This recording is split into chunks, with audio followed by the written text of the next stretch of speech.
India in shock over 86-year-old grandmother's rape. Tens of thousands of rapes are reported in India every year, but some stand out for being deeply disturbing. In one particularly perverse case, police in the capital, Delhi, have arrested a man in his 30s for the rape and assault of an 86-year-old grandmother. The woman was waiting outside her home on Monday evening for the milkman when she was approached by her attacker, Swati Malawal, head of the Delhi Commission for Women, told the BBC. He told her that her regular milk delivery man wasn't coming and offered to take her to the place where she could get milk. The octogenarian trustingly accompanied him, said Ms. Malawal, adding that he took her to a nearby farm where he raped her. She kept crying and begging him to leave her. She told him that she was like his grandmother. But he ignored her pleas and assaulted her mercilessly when she tried to resist and protect herself, Ms. Malawal said. Local villagers who were passing by heard her cries and rescued her. They handed over the attacker to the police. Ms. Malawal, who visited the survivor at her home on Tuesday, described her meeting as heartbreaking. Her hands are totally wrinkled. You get a shock when you hear what she went through. There are bruises on her face and all over her body, and she told me that she had vaginal bleeding. She is suffering from extreme trauma. Ms. Malawal has demanded the death penalty for the attacker, whom she described as not human. I'm writing to the Chief Justice of Delhi High Court and the Lieutenant Governor of the city to fast-track the case and hang him in 6 months, she said. Rapes and sexual violence have been in the spotlight in India since December 2012 when a 23-year-old physiotherapy student was gang-raped on a moving bus in Delhi. She died a few days later from injuries sustained during the assault.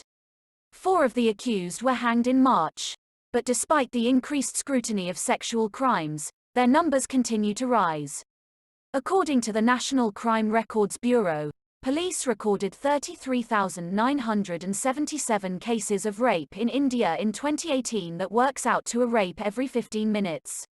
But campaigners say the actual numbers are much higher, as many cases are not even reported. And not all make news, only the most brutal or shocking get reported in the press. In the last few days, while India has been struggling to cope with the coronavirus pandemic, there have been reports of an ambulance driver who allegedly raped a COVID-19 patient while ferrying her to hospital. Last month, a 13-year-old girl was found raped and murdered in a sugarcane field, and her father alleged that her eyes were gouged out and her tongue had been cut. And in July, a 6-year-old girl was abducted and raped, and her attacker inflicted severe injuries to her eyes, apparently so she couldn't identify him. As women's activist Yogita Bayana points out, no age group is safe. I have met a month-old girl and women in their 60s who've been raped, Ms. Bayana, who works for People Against Rapes in India, PARI, an NGO working with survivors, says. After the global outcry over the brutality of the December 2012 Delhi bus rape, India introduced tough new rape laws, including the death penalty in especially horrific cases, and promised to set up fast-track courts to try rape cases. But, campaigners say, things have not changed much on the ground. The situation hasn't changed because protecting women and girls should top the list of government priorities, but it does not even figure there, Ms. Bayana says. India talks about external security, but I ask them, what about internal security? What are you doing to ensure the safety of women and girls? Ms. Bayana says over the years, she has written more than 100 letters to Prime Minister Narendra Modi seeking justice for rape victims, but hasn't received a single response. Why doesn't he talk about it? She asks. While in opposition, Mr. Modi had described Delhi as the rape capital in several election rallies.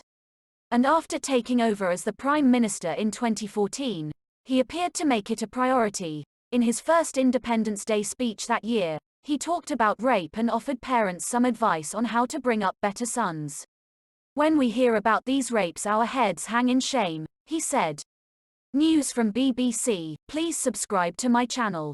Thanks for watching.